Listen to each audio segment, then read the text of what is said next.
چھوڑ دیا. عفیف پاک دامن خواتین کے فون آتے ہیں, میرے میاں کی اتنی لڑکیوں سے دوستی, میرے میاں واٹس ایپ پہ لڑکیوں سے باتیں کرتا ہے, میرا میاں ننگے جسم دیکھتا ہے لڑکیوں کے اور وہ اپنی تصویریں بھیجتی ہیں. مفتی صاحب اللہ کا واسطہ سمجھائیں, میں برباد ہو رہی ہوں. یہ حرام خوریوں کے مزے تھوڑے دنوں کے ہیں, یاد رکھو, یہ مزے بہت جلد. ایک خاتون تو اتنی تنگ آ گئی اپنے شوہر سے, کہہ رہی اب اس حرام خور کو ایسے چسکے لگ گئے لڑکیوں کے کہ اب یہ میرے سامنے بھی لڑکیوں سے بات کرتے ہوئے شرم نہیں کرتا. اور عورت لڑتی ہے تو طلاق کی دھمکیاں دیتا ہے. تو میں اس سے کہتا ہوں اس حرام خور کو مزے اڑانے دو. تھوڑے دنوں میں جب یہ بڈھا ہو جائے گا نا, بڈھا, ٹھڑک باقی رہے گی مگر طاقت ختم ہو جائے گی, پھر یہ سسکیاں لے لے کے حرام خور مرے گا. تھوڑا سا غصہ آ رہا ہے, معذرت کے ساتھ. یہ حرام خور کیسے مرے گا؟ بڈھا جس نے زنا نہ چھوڑا ہو نا, اس کا بڑھاپا بڑا گندا ہوتا ہے, یاد رکھو. چہرے پہ نحوست, زنا کی قوت ختم, لیکن جذبہ اسی طرح. کسی بھی نفسیاتی ڈاکٹر سے پوچھ لو, جس نے جوانی میں ان حرام خوریوں سے توبہ نہیں کی, بڑھاپے میں اس میں یہ ٹھڑک ختم نہیں ہوتی, قوت ختم ہو جاتی ہے, مگر اس میں زنا کی خواہش پہلے سے زیادہ بڑھ جاتی ہے. بوڑھا آدمی اگر جوانی میں توبہ کے بغیر بڑھاپے تک پہنچ گیا, اس کو اللہ دنیا میں ذلیل کر دیتے ہیں. ایسے کالز بھی ہیں, بیٹا پریشان ہے, میرا ابا بڈھا ہو گیا, 75 سال کا ہو گیا, پھر بھی لڑکیوں کا پیچھا نہیں چھوڑتا, بدنام کر دیا پورے محلے میں, کر کچھ نہیں سکتا, مگر پھر بھی جیسے بکرا بھاگتا ہے نا بکریوں کے پیچھے, اس طرح عورت دیکھ کے اس کے پیچھے بھاگتا ہے وہ. یہ اللہ کی طرف سے دنیا میں سزا ملتی ہے ان حرام خوروں کو. میرے بھائی, اللہ نے پیدا کیا ہے, وہ تم سے سوال کرے گا قیامت کے دن.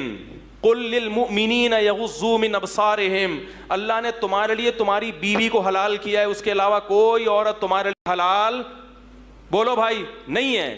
کوئی لڑکی فون پہ سے ہنس ہنس کے بات کرتی, بولے میں شریف آدمی ہوں, میں بکا ہوا آدمی, بولو بھائی نہیں ہوں. کل میری بھی بیٹیاں ہو سکتی ہیں, میرے بھی بیٹے ہو سکتے ہیں. جب بیٹوں کو پتا چلے گا ہمارا باپ لڑکیوں سے دوستیاں لگاتا ہے, باتیں کرتا ہے, ان بیٹوں کے دل میں باپ کا کوئی تقدس رہے گا؟ کوئی عزت رہے گی باپ کی؟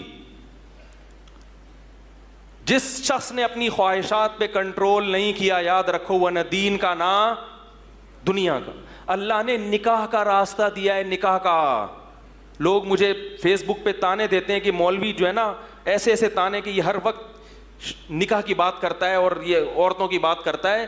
حضرت حکیم اختر صاحب رحمہ اللہ تعالیٰ بہت بڑے بزرگ تھے, ساری زندگی بد نظری کے خلاف بیان کر کر کے دنیا سے چلے گئے. وہ فرماتے تھے لوگ مجھے تانے دیتے ہیں کہ یہ ہمیشہ فحاشی کے خلاف ہی بولتے ہیں, ہمیشہ عورتوں کا تذکرہ ہی کرتے رہتے ہیں کہ ان کو مت دیکھو, ان کو مت دیکھو. اللہ نے بیوی پیدا کی اور فرمایا کہ لوگ مجھے تانا دیتے ہیں. فرمایا تمہیں اس گناہ کرتے ہوئے شرم نہیں آتی, مجھے اس کے خلاف بولتے ہوئے کیوں شرم آئے گی؟ ہر دوسرا نوجوان اس برائی میں مبتلا ہے. گرل فرینڈ کو عیب سمجھنا چھوڑ دیا لوگوں نے. او بھائی, یہ گوروں کا کلچر ہے, جو سور کھاتے ہیں, کتے کھاتے ہیں, ان کا کلچر ہے یہ. لڑکیوں سے دوستیاں لگا کے ان سے انجوائے کرنا اور ان کے ساتھ پارکوں میں گھومنا, یہ کس کا کلچر ہے؟ یہ سور کھانے والوں کا کلچر ہے.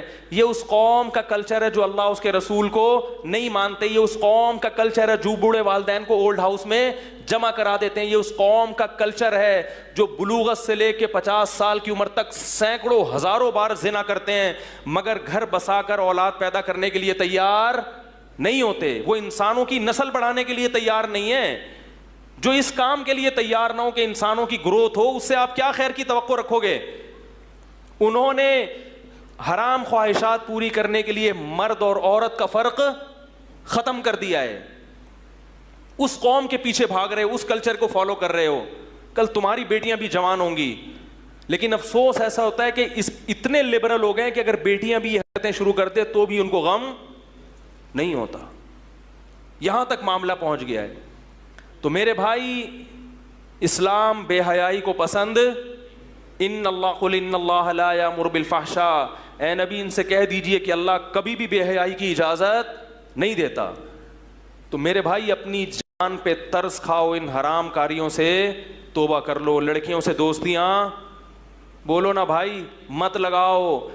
شاعر نے کہا رنگ رلیوں پہ زمانے کی نہ جانا اے دل, یہ خزاں ہے جو بانداز بہار آئی ہے. یہ جوانی کی عیاشیاں ہیں جو تمہارے بڑھاپے کو برباد کر دیں گی. یہ چیزیں تمہیں اللہ کی یاد سے غافل کریں گی, نماز تلاوت سے غافل کریں گی. جوانی میں عیاشی کا مزہ بہت جلد خراب ہو جاتا ہے. دیکھو انگریز کے پاس تو سیدھا راستہ ہے ہی نہیں, وہ کہتا ہے یہ نہیں کروں تو پھر کیا کروں. تمہارے پاس تو ایک راستہ اللہ نے دیا ہے. اپنے آپ کو عبادت میں کھپاؤ, نماز میں دل لگاؤ, تلاوت میں دل لگاؤ, پاکیزہ زندگی میں دل لگاؤ. بہت خوبصورت بوڑھوں کی زندگی دیکھو, مسلمان بوڑھوں کی جو نیک ہوتے ہیں, کتنی پیاری زندگی ہوتی ہے ان کی. ہر وقت ہاتھ میں تسبیح, ہر وقت چہرے پہ وضو کا نور, ہر وقت مسجد میں دل اٹکا ہوا. اگر یہ زندگی تم نے توبہ مت نہیں کی تو میرے بھائی بڑھاپا بہت خراب گزرے گا, بہت خراب گزرے گا, مرو گے سسکیاں لے لے کے, اور جوانی بھی جلدی برباد ہو جائے گی. سکون نہیں رکھا اللہ نے ان گناہوں میں. کس قدر عورتیں پریشان ہیں, پاک دامن عورتیں, کتنی مشکل سے آج کل رشتے ملتے ہیں. کوئی ایک واقعہ ہو تو میں بیان کروں, ہر دوسرے دن یہ کال آ رہی ہے, اور یورپ امریکہ میں تو بہت زیادہ ہو گیا ہے. ہر عورت پریشان ہے کہ میرا شوہر مجھ سے وفا نہیں کر رہا, لڑکیوں سے دوستیاں, لڑکیوں سے دوستیاں. بھائی کل تم اپنی بیٹیوں کا گھر کیسے بچاؤ گے؟ تم یہ چاہتے ہو کہ تمہارا داماد وہ اسی کنڈیشن میں ہو کہ 100 لڑکیوں سے اس کی دوستیاں ہوں, تمہاری بیٹی کیسے گھر بسائے گی اس کے ساتھ؟ اللہ تعالیٰ موت سے پہلے سچی توبہ کی توفیق نصیب فرمائے. یہ ہے اسلام. ان چیزوں کو لوگوں نے فوکس کرنا چھوڑ دیا.